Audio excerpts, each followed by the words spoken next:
such a thrill for me to be here, and I'm so happy to see all of you. You know, one of the biggest reasons that I'm happy to be here is because I shouldn't be alive today. I should have died on February the 2nd, 2006. That was supposed to be my last day here in this physical life. Because on that day, the doctors had told my husband and my family that I only had a few more hours to live. I was dying from end-stage lymphoma, which is a form of cancer of the lymph nodes. I had struggled with cancer for 4 years up to that point. For 4 years, this disease had devoured my body. It had traveled through my lymphatic system. It started with a lump in my neck, and then it spread throughout my lymphatic system. And by that point, by the end of 4 years, I had tumors, some of them the size of lemons, that had spread from the base of my skull, all around my neck, down into my chest, under my arms, and all the way to my abdomen. By that point also, even before I had gone into the coma, my lungs had been filled with fluid. And every time I would lie down, I would choke on my own fluid. My muscles had completely deteriorated, so I weighed about 85 pounds. I looked like just a skeleton with skin on.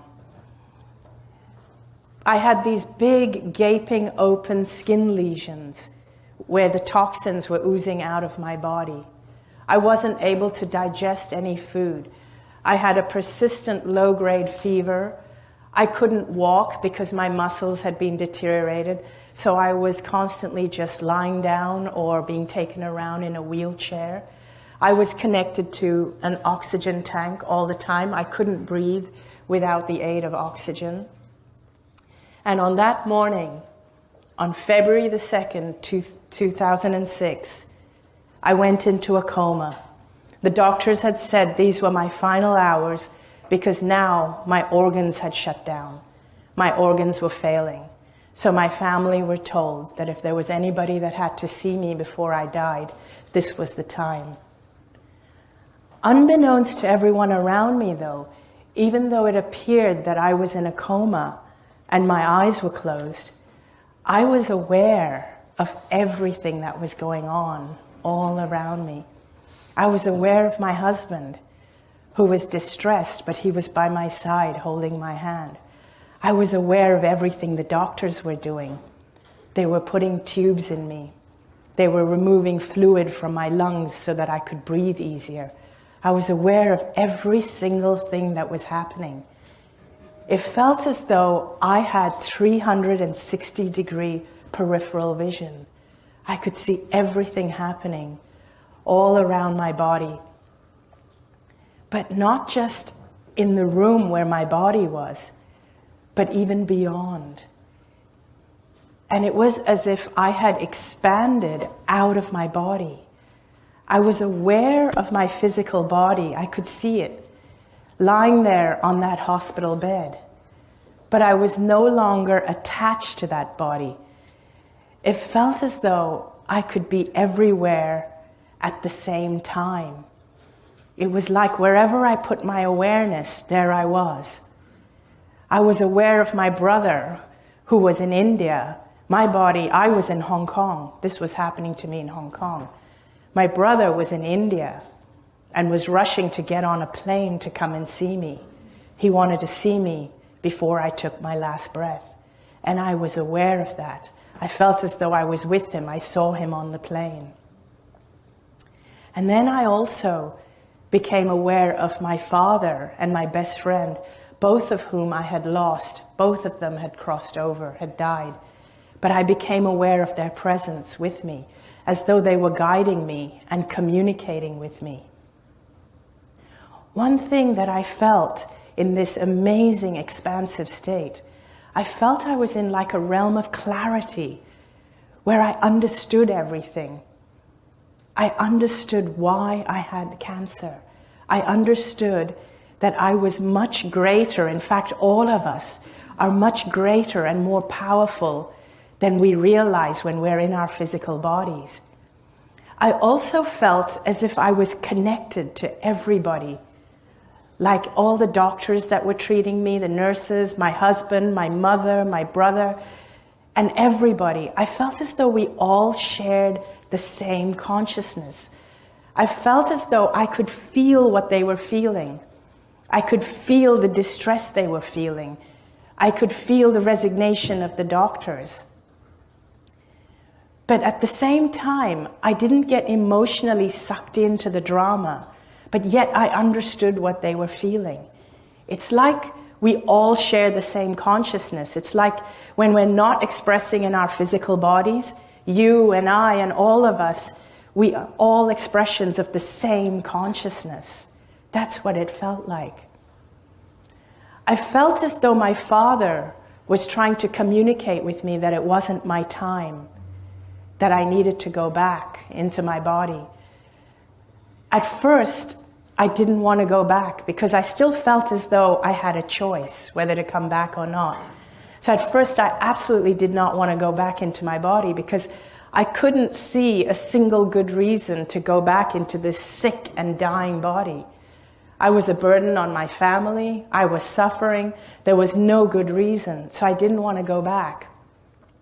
But in the next instant, it felt as if I completely understood that now that I knew what I knew, and because I understood what caused the cancer, I knew that if I chose to go back to my body would heal very, very quickly.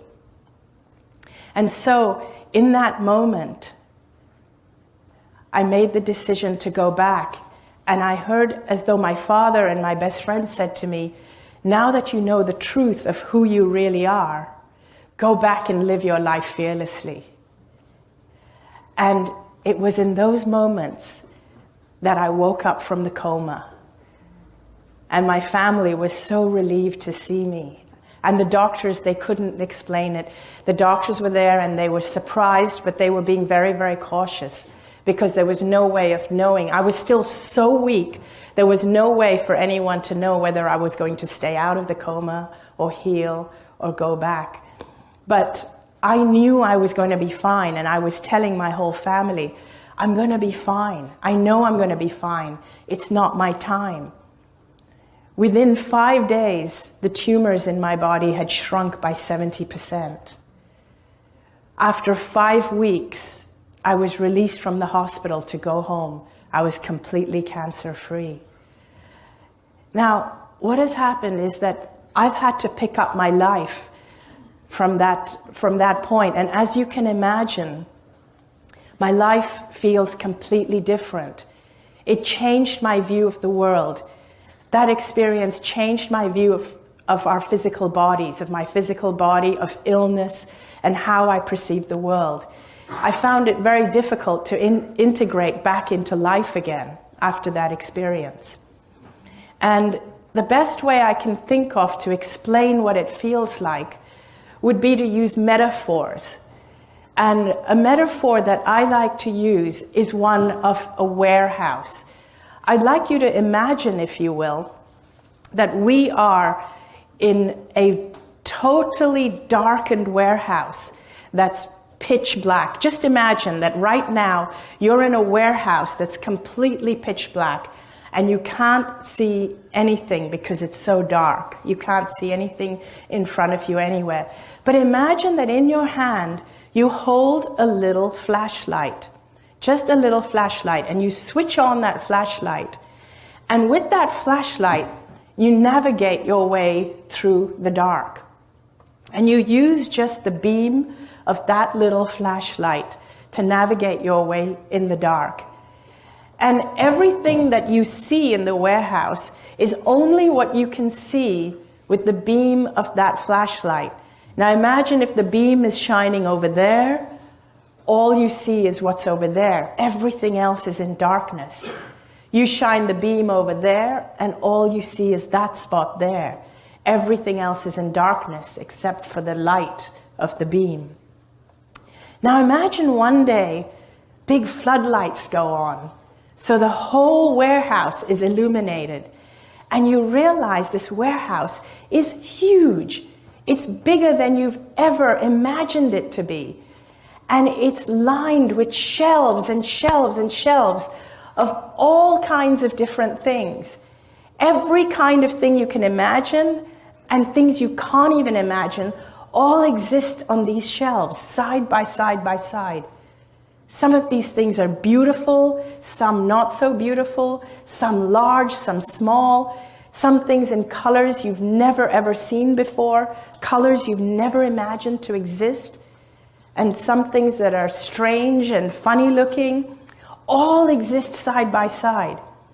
And you've seen some of them before with your flashlight, but many of them you've never seen before because your flashlight had never shone on it. Now imagine if the lights go back off again and you're back to one flashlight.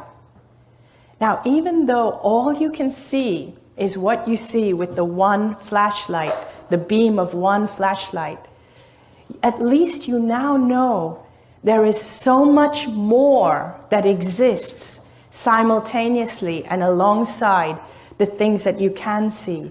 You now know that just because you cannot see them, you cannot experience it, doesn't mean it doesn't exist. You now know that because you've had that experience. That's what it feels like to me.